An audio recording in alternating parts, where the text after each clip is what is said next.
For over 2 millennia, stadiums have served as vital hubs where people gather to witness the prowess of athletes and performers.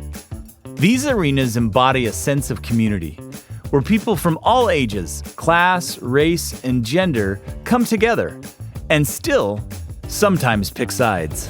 To make sure I'm right there in front of the team so I can see everything that's going on, trash talk to other teams, whoever we're playing. Mercedes-Benz Stadium in Atlanta, Georgia, is home to the NFL's Atlanta Falcons and Major League Soccer's Atlanta United. And it's the first professional sports venue in North America to be LEED Platinum, and the first stadium worldwide to be True Platinum certified. But keeping this space true to its green ethos requires more than corporate intentions.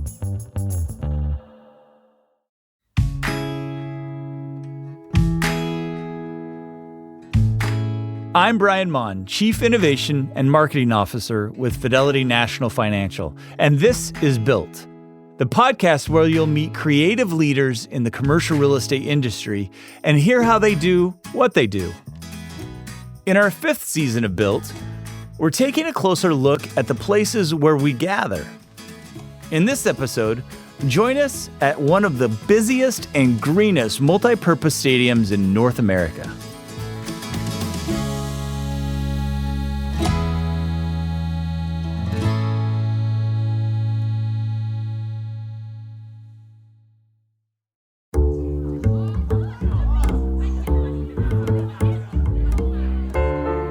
Mercedes-Benz Stadium is located at the heart of Atlanta, and it's easy to get to no matter how you travel. You can get there using MARTA, the city's public transportation system, between Vine City and CNN Center stations in downtown. It spans 2 million square feet and stands 30 stories tall. From the outside, the building is all angular shapes in a mix of glass and metal, creating a sleek and dynamic appearance, accentuated by LED lighting at night. It also includes the Home Depot backyard, an 11-acre green space adjacent to the stadium used for tailgating and community activities like movie nights and free fitness events. Mercedes-Benz Stadium is definitely a place that brings people together, making it a big financial engine in the city of Atlanta and moving millions of fans through downtown. It took years of planning, design, and construction. So it was very important for Arthur Blank, right from the get-go, to design a stadium that is sustainable. The stadium was the idea of American businessman Arthur M. Blank. He's one of the co-founders of the home improvement retailer, the Home Depot, and the owner of the Atlanta Falcons and Atlanta United.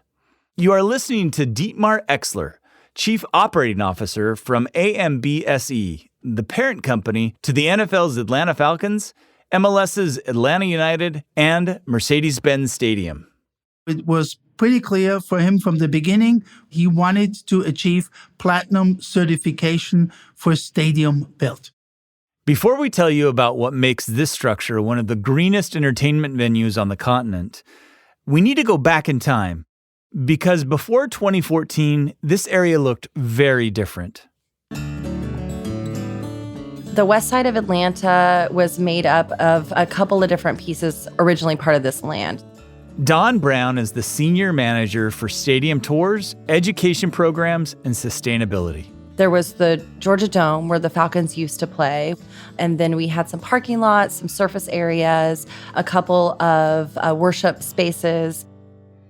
Fans like Alexandria, who was born and raised in Atlanta, have memories of concerts and Falcons games at the old 1992 Georgia Dome that sat here. She remembers when the area also had houses and churches. So it was a bit of controversy when they first, built the stadium, but I think it is generating a lot of economic growth for the community and for the city, so I guess plus side for it. To get something like that done is a comprehensive, all-in team effort. And we worked hand in hand with the Falcons on everything. Bill Darden grew up in East Point, a suburb of Atlanta. And through his firm, Darden & Company, he was the project manager for the Mercedes-Benz Stadium construction. I'm trying to think of it something that we didn't oversee. Maybe it'd be easier that way. We didn't oversee the financial or legal component, but every other thing, how to get it built, what it took to manage both the design and the construction process was our responsibility. From the moment Arthur Blank bought the Falcons in 2002 with a price tag of $545 million, he was thinking about replacing their old stadium. Bill's team briefly looked at a Georgia Dome renovation, but it quickly became apparent that building new was a better choice. When big structures are built, they have a direct impact on the landscape around them. And when they age, they become technologically obsolete. And in the case of the old Georgia Dome, with a Teflon-coated fiberglass fabric roof stretching almost 400,000 feet, not all impact was good. So what would happen is when they'd have a massive rain, all that rainwater would just pour into the local streets and neighborhoods surrounding it. By this time, Bill had done 24 projects for Arthur Blank. He says the creation of the Mercedes-Benz Stadium can be broken down into a few components. The first 2 years was politics and entitlements and test fitting. Where do you put the building? We originally were going to put it on one site, and the mayor of Atlanta at the time said, hey, could you put the stadium between two MARTA stations? When I did that the first time with our architectural group to test fit to see if that would work, you could definitely not do it. You could only put about half the stadium on it. So placing the stadium on the site where it stands today required support from the local community. We had to work very diligently and very compassionately with two historical Black churches and some other businesses that were willing to relocate, and were compensated for that. And required support from the local and state governments because they provided some funding. Today, the stadium sits on state land. Arthur doesn't own the stadium. If you're a taxpayer in the state of Georgia, you own a piece of the stadium.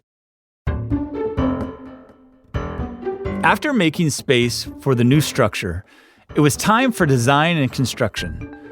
They interviewed a handful of massive architectural firms with NFL or Major League building experience. The performances were outstanding by everybody. And this one group came in and they went out and basically built a full-size model. They actually had a button on the side and they let Mr. Blank go over and press it, and the roof actually opened up on the model. That architecture team was 360 Architects out of Kansas City. And while working on this project, they were acquired by HOK, one of the leading architectural firms in the world. After that interview, I remember everybody just going, holy mackerel. Everybody's got chills up their spine. The design changed to some degree, just details, but essentially what they did in that model and what they showed is pretty much what's sitting there. In the early stages of this project, planners and architects visited other stadiums for inspiration. I always thought the NFL teams are competing incredibly hard against each other. Mm-hmm. That is true for on-the-field play. The stadiums itself are working incredibly well together. COO Dietmar Exler again. If we wanted to know what another stadium is doing for a certain area, just call them, and they are absolutely willing and happy to share what they're doing, what works and doesn't work. The original budget for this project was $1 billion. But once the first cost estimates started to come in, it became apparent that this was not going to be just a $1 billion project. Although significant public funds helped finance the stadium, it wasn't nearly enough to fully cover construction. So Arthur had a choice to make. And to the state of Georgia, Atlanta Falcons, Atlanta United, City of Atlanta, everybody, to their benefit, he decided, I'll take the overruns over the amount of money that they put in. And that was a huge, huge risk he took and a huge responsibility. Soon after, a joint venture between the construction companies, Holder, Hunt, Russell, and Moody, became the contractor, with Holder as the lead contractor. Ground was broken on May 19, 2014, and the stadium was slated to open in March of 2017. But in a project of this magnitude, things weren't easy. I would say once a week, sometimes once a day, it felt like someone would come to me and go, we're not going to make it. You know, what are some of the challenging moments? My goodness, when we did the interview, the structural engineer, someone asked her, well, how many tons of steel? And her number was something like 10, 12,000 tons of steel. There's close to 30,000 tons of steel in the actual building today. Now, there's misses and there's misses, and that was a miss. When you miss structural steel of that nature, you're talking several $100 million on that one area. And you say, well, if you just write a check, that'll solve it all. That's not true either. We were going to have 2 manufacturers of the steel for this building. We ended up having to go to 36 manufacturers of steel because it was so overwhelming with the amount of work it took. We couldn't even dent it with 2. And then you sit there and think, what if these people don't get the dimensions right, coming from all these 36 different fabricators and whatnot? What if it shows up and doesn't fit? And to my eternal amazement, it did. 27,500 tons of structural steel were used in the stadium. That's about 3 U.S. Navy destroyers at full load. Much of that steel is visible today. And even the majestic Falcons sculpture that adorns the entrance is made up of it. In November 2023, we toured Mercedes-Benz Stadium with Don Brown as our guide. We started in a place football fans don't see. We're like in the bowels of the Yes, of the stadium. The belly of the beast, where all of the action is really happening, where the work is done to make those amazing events happen. So we have about 250 people that are here on a daily basis. Alrighty. Don took us on a walk, and like fans entering through the main gates, we arrived at an open space overlooking the field. You get a full view of end zone to end zone with all the seating bowl completely exposed, almost a 80% of the halo board viewing from here, so you can see everything that's going on. We'll get to that halo later. And then our oculus, our operable roof that's up above. One of the most recognizable features of Mercedes-Benz Stadium is its roof. Other stadiums have retractable roofs, but this one is unique. 8 gigantic panels rotate outward or inward from the center. Looks like 8 pizza slices coming together. Bill Darden again. Each one of those pizza slices weighs 500 tons. So think about that, getting 8 pizza slices to meet right in the middle and touch perfectly. That didn't even hardly make sense, and I've already built it, and it still doesn't make sense to me. Building that one-of-a-kind roof had challenges as well. I will tell you, the press was not very kind. They kept printing that the roof was broken and it didn't work. That was not at all true. That mechanical marvel worked from day one. The only reason we had to rebuild it after we opened it a couple of times, it was too heavy. And so we had to take it back apart and put basically I'm oversimplifying it, we had to put bigger wheels to take the load of the extra weight. The roof opens from the center as each of those pizza slices slides back. Takes about 8.5 minutes to open. We will wait until fans are in the building, and then we'll open it as a big surprise and delight moment. And there's fans just filming all over in this overlook area. Really cool to watch.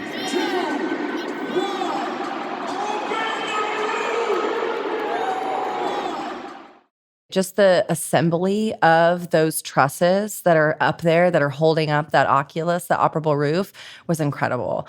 We had the largest crane in the whole world here for months and months, putting each of those pieces together like Legos and drawing them up into the sky and assembling them by hand. I mean, it's an engineering marvel, and to watch it go into place was some of the best days I had on the job. It was very stressful and pretty intense, but also really, really just cool to be a part of. It took hard work by people, many of which I never even got to meet. And probably my only regret was I wasn't able to get around and shake all 3,000 people that somehow were under my care. I wish that I could have thanked all of them individually and told them how much I appreciated what they did, because I'd look up in the sky and I'd see men and women hanging off the side of a piece of steel or upside down hanging in the middle of the air. And I just thought, my goodness, what price could they possibly pay helping us get this stadium built? It took 39 months and $1.5 billion to build Mercedes-Benz Stadium. And then, as you might imagine, if anybody listening has bought a house or built a home, you have a punch list. And so you can imagine the punch list on something that large, I want to say was over 500,000 items, which is, just think about working through that. And remember the Georgia Dome? It was used right next door until the new stadium was ready, so the teams could play uninterrupted. Then it was demolished in 2017 to make space for the 11-acre green space that's the Home Depot backyard today.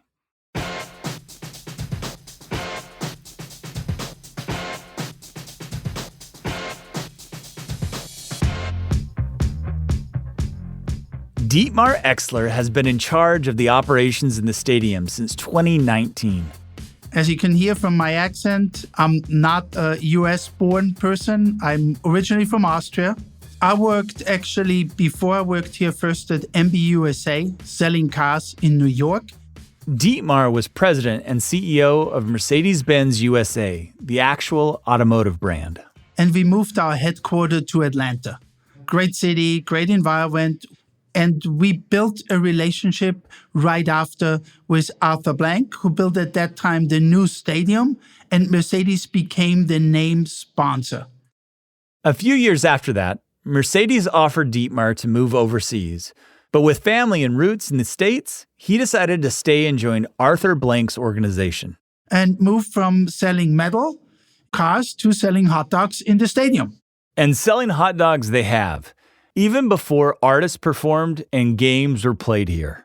In August 2017, a few days before its official opening, the stadium welcomed its first visitors for free.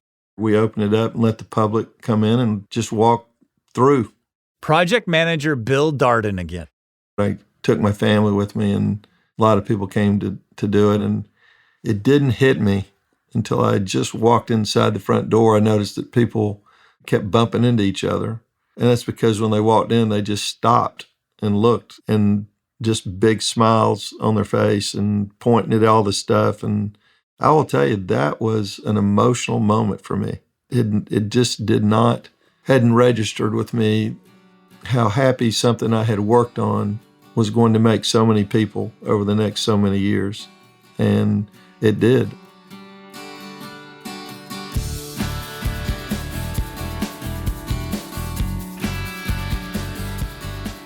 Mercedes-Benz Stadium officially opened with a preseason game of the Atlanta Falcons versus the Arizona Cardinals on August 26, 2017. And sustainability was built in. Just a few months after opening, it became the first professional sports stadium in the United States to achieve LEED Platinum certification, the highest level on this rating system that recognizes building green.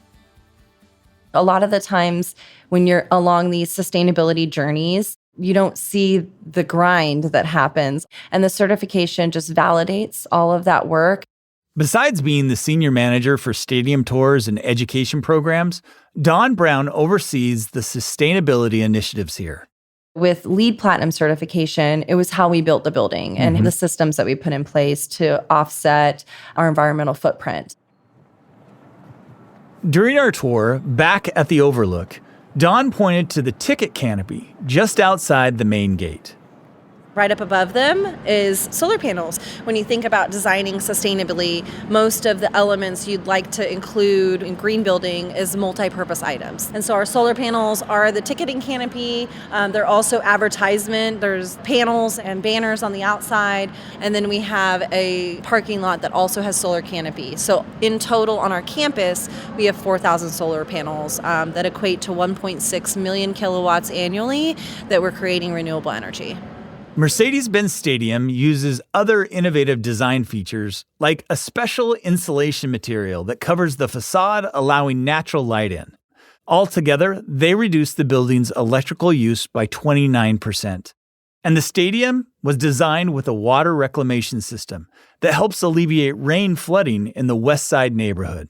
It was one of the first things built on the project. So we had to dig down about 5 stories deep, create a 1.1 million gallon water retention vault that's tied into the stormwater around the building, helps capture that surface water. And then once we built the building, there's a 14-acre roof. It obviously got rain coming down onto it. How do we capture that and make sure it's used? And we were able to do that with almost a 2 million gallon capturing system between those two areas. We're using that for cooling tower makeup water. We're using it for irrigation.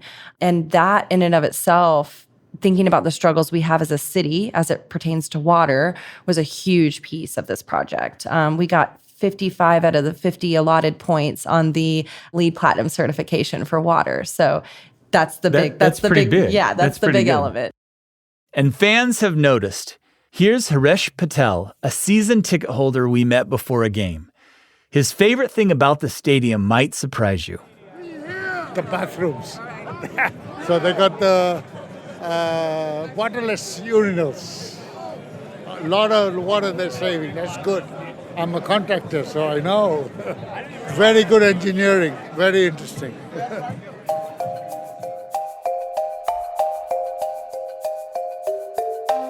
Sustainability is a part of everything we do. So it doesn't end there. When you open and operate a building, you can't just check a box and be like, we're LEED Platinum certified. All right, the work is done.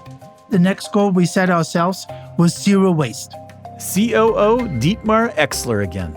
Zero waste means less than 10% of all the waste that is generated in the stadium. And this year, there's going to be in total about 4.5 million pounds. Less than 10% of that can go to landfill. Everything else needs to be either composted or recycled. All right, where to next? Yeah, so we're going to go to our resource recovery room next. That's really where all the magic is.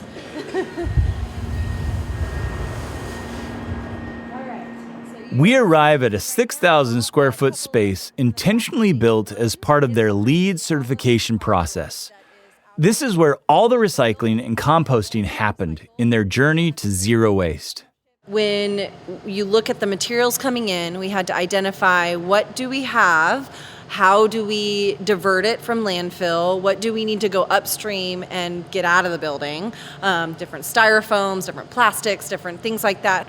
So at the end of every day, our resource recovery team is down here individually opening up a bag, sorting through all of that waste.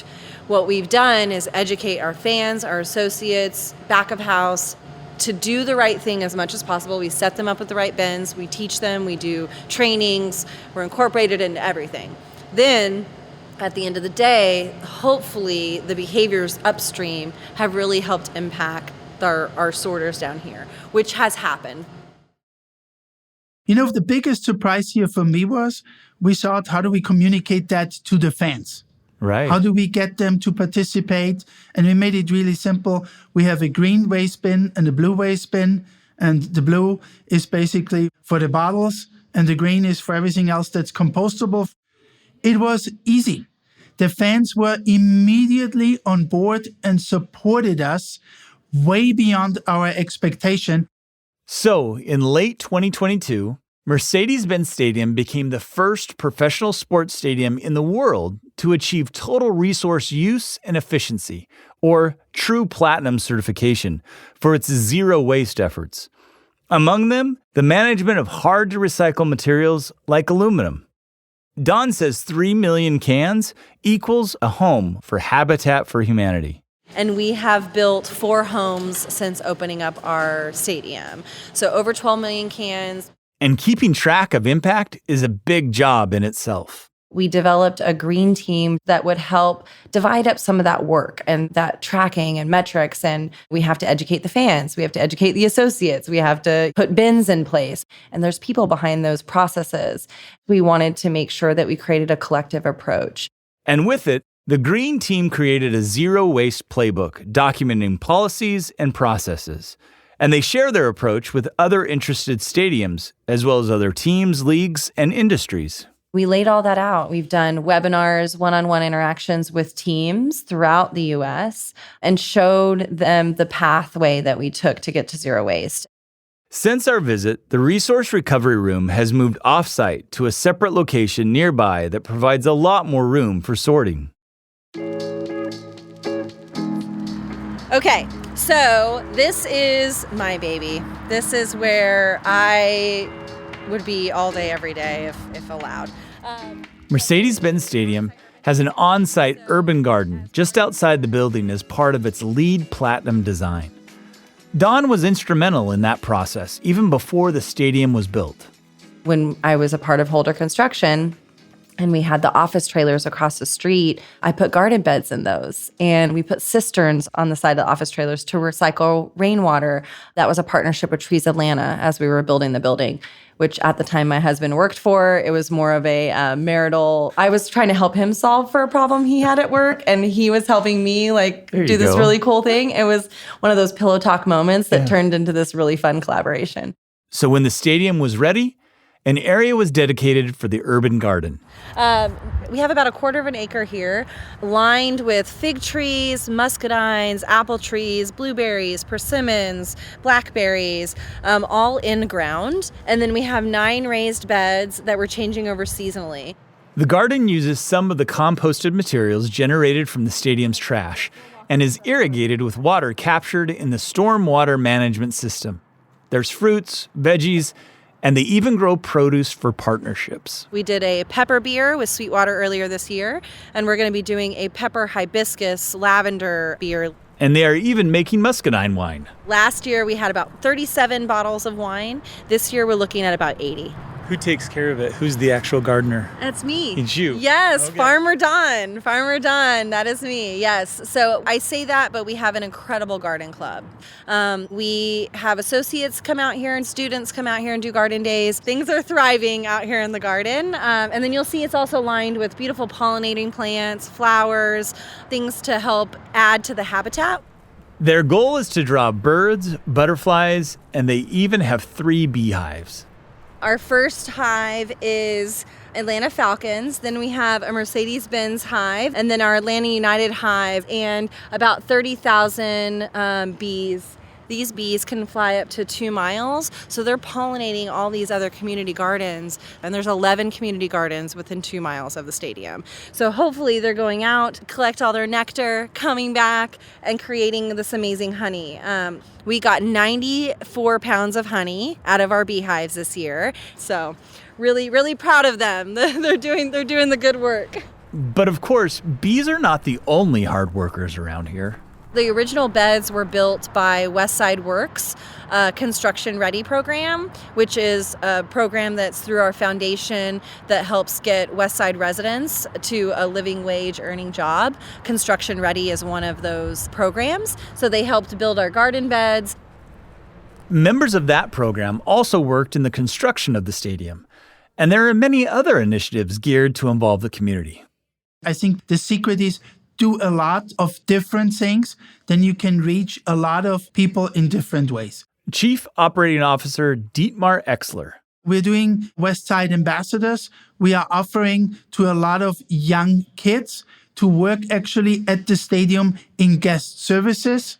We have special programs where we enroll members of the Westside in, say, a culinary arts class, free of charge for them, 10 weeks, every day, and you learn to be a chef. And they prepare a gala dinner for their friends and family in the end. We pay for everything. And they use ingredients from the garden. If you're a chef today, you have no problems finding a job. Or when we have events in the Home Depot backyard, we reach out and invite all of our friends from the West Side to enjoy them as well. We do specific events like night markets or fitness classes that are all free of charge, just to reach out, be a good neighbor, and participation seems to suggest we're on the right track here. All right, guys, follow Mr. Eric. Part of being a good neighbor is also getting children into the stadium through school field trips. Hi, y'all. Hello. How's it going? Thank you. You guys enjoying your tour? Yeah. To watch second graders walk through the building and see where their favorite player plays, but also learning about what it means to be a good steward of water, how you can affect your community by doing that, capturing rainwater, being mindful of how you create landscaping around a building can prevent climate issues from happening, flooding from happening, things that we get to show the example of, students are learning about, then they're hopefully taking that back to their places of worship, their schools, their community centers.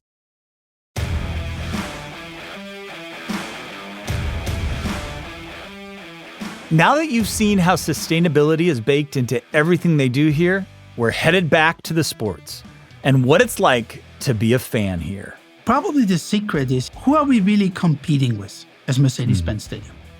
How many Atlanta Falcons fans do you think on a Sunday morning debate whether they should fly to Kansas City or stay here in Atlanta and see the Falcons? Right. Or go to New York or to Dallas?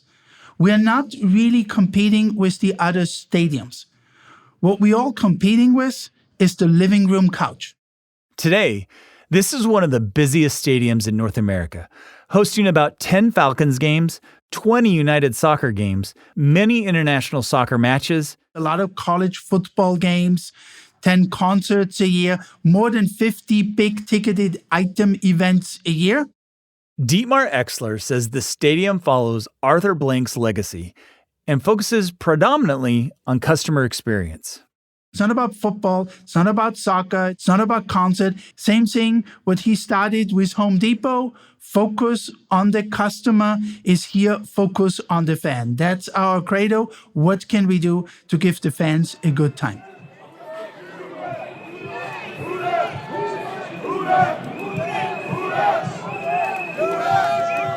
When we visited the stadium before a game of the Falcons versus the New Orleans Saints, fans were enjoying themselves. I love the spacing. The seats are huge. Like the restaurant options are good as well. So I love the stadium. That was Alexandria, who is waiting for the doors to open. My dad's been a season ticket holder for as long as I've been born. And yeah, we've been coming out here ever since. Jared Morgan grew up a Falcons fan and has been with the team through ups and downs. And now he's a fan of the stadium too. It's great. It's a bigger upgrade from what the Dome was, but I remember it taking a long time. But yeah, I'm definitely glad for the last 5 years we've had it. I mean, this is the heart and soul of what Atlanta is. This is the perfect place to have a stadium like this, and the atmosphere is always fantastic. I definitely like the new stadium, especially with the Home Depot backyard. I think it's definitely a centerpiece within the community, and I think it's a staple. And it's just iconic to Atlanta and everything it represents. Neil Brown also used to support the team at their old home.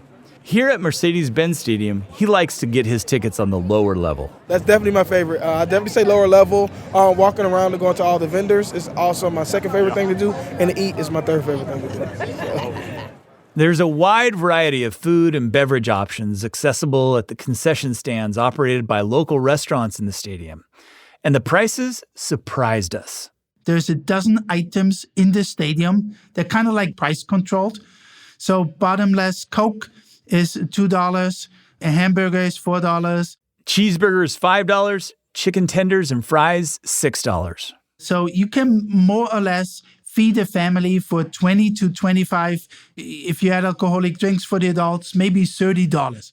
The idea of affordable foods came from Arthur himself. Project manager Bill Darden remembers the reasons behind the strategy. There was zero chance of swaying him on this, and nobody really tried. And it goes back to his own personal experience. He said, before I hit it big with Home Depot, I'd try and take my family to a Braves game or something back in the day, or Falcons. He said, we had to stop at the varsity or something like that and eat because I couldn't afford to feed them at the stadium. It's also a response to feedback that came from market research the Falcons conducted before opening the stadium.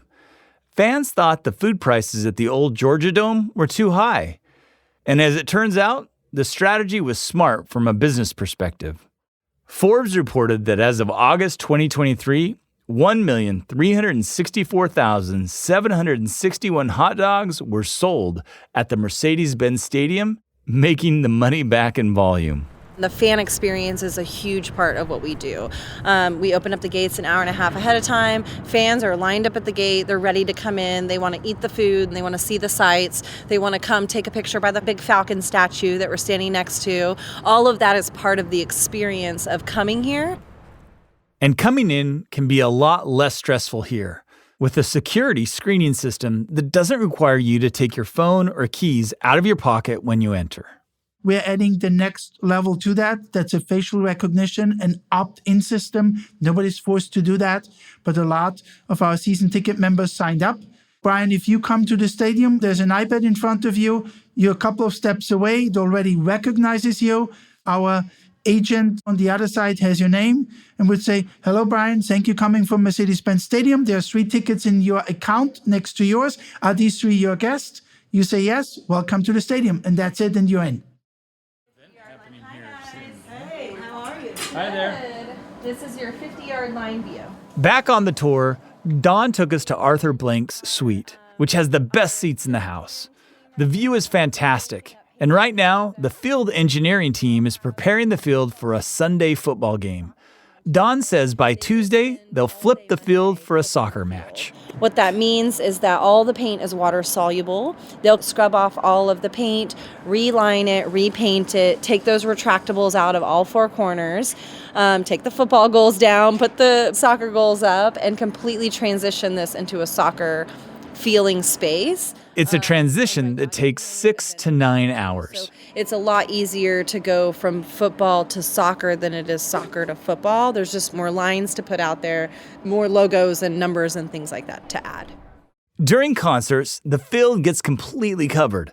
A stage is built, and over 10,000 additional seats get placed on top of it.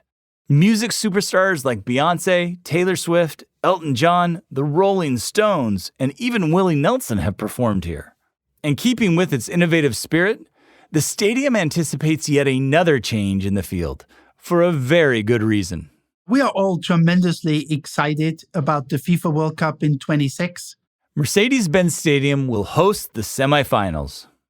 Just to tease you a little bit, we'll have some other international soccer competition to get ready for that up front. Announcements coming shortly. And for these games, we'll have 70,000 in the stadium.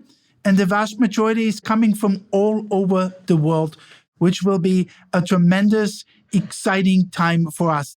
But the stadium is a dome, so even with the roof open, there's not enough light for grass to grow in the field. So new grass from local farms will be installed and maintained with the help from technology.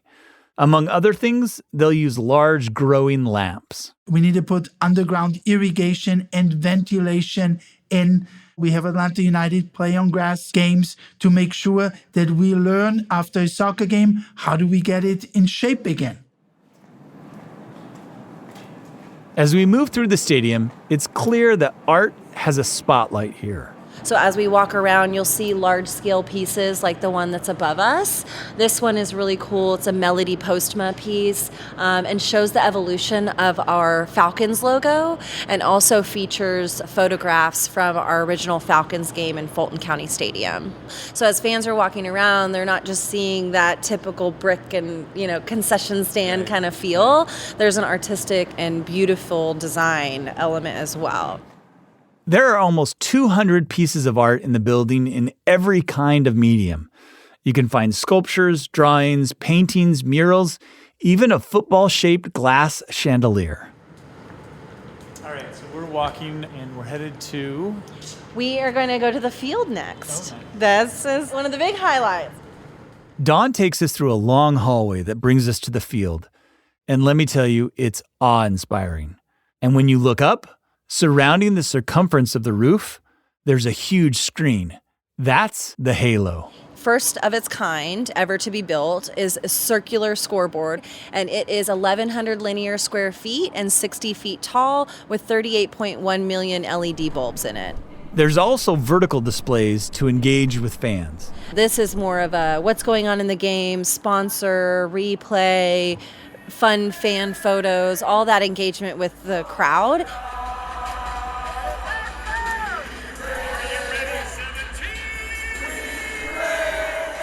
This is the home of the Atlanta Falcons and Atlanta United, so that crowd can be pretty wild.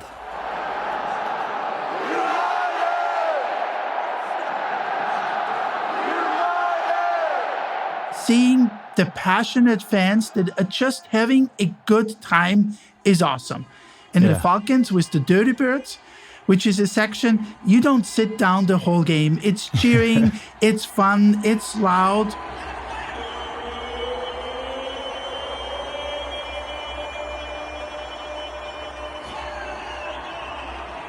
it's flags waving. And I enjoyed great. it so much because I feel that's really our mission as a stadium. Bringing people together, have them forget whatever else is going on, and give them a good time. Bill Darden is retired now, but he says he keeps great memories from this project. I think the biggest is just the people. The people on one half of the coin that get to enjoy the building. The fact that they have a place that they can come and they can smile and go, wow, and just be blown away by it. I think that is half of it. And the other half are the wonderful people that I got to work with over the course of 8 years. That's a special fraternity/sorority, of people that I will never forget.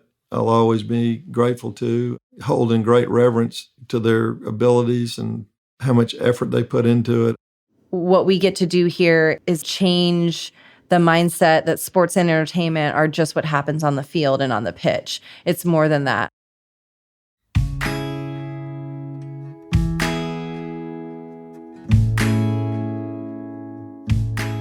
If you want to check out photos of Mercedes-Benz Stadium, visit us at BuiltPodcast.com. Built is a co-production of Fidelity National Financial and PRX Productions. From F&F, our project is run by Annie Bardalos. This episode was produced by Sandra Lopez-Monsalve and edited by Genevieve Sponsler. Production support by Emmanuel Desarme. Audio mastering by Rebecca Seidel. Our location producer is Claire Reynolds. The executive producer of PRX Productions is Jocelyn Gonzalez. Special thanks to our guests and to Emily Leveille, Heather Sauter, Alexandria, Haresh Patel, Jared Morgan, Neil Brown, and everyone else who spoke to us in Atlanta. I'm Brian Mon. Thanks for listening, and remember, every story is unique, every property is individual, but we're all part of this built world.